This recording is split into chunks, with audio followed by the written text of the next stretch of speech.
English کی ایک اور بات چلیں ذہن میں آ گئی، لفظ برکت، اس کا انگلش میں کوئی ترجمہ ہی نہیں ہے، کوئی ترجمہ نہیں انگلش کے اندر۔ ملٹی پلائی کہیں تو وہ تو ضرب ہوتا ہے، وہ برکت نہیں ہوتا۔ لفظ برکت اس کا انگلش میں کوئی تصور ہی نہیں ہے، تو پتہ چلا ان لوگوں کے ہاں برکت اللہ نے رکھی نہیں ہے۔ برکت اگر اللہ نے رکھی ہے تو ہمارے ہاں رکھی ہے۔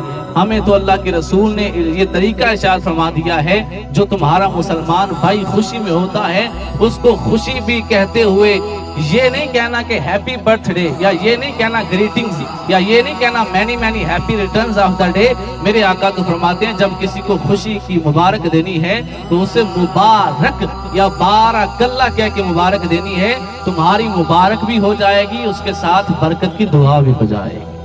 جب بھی ہم کسی کو مبارک دیتے ہیں تو اس کی یہ دعا ہے، بارک اللہ لی ولکم، اللہ تمہیں بھی برکت دے، ہمیں بھی برکت دے۔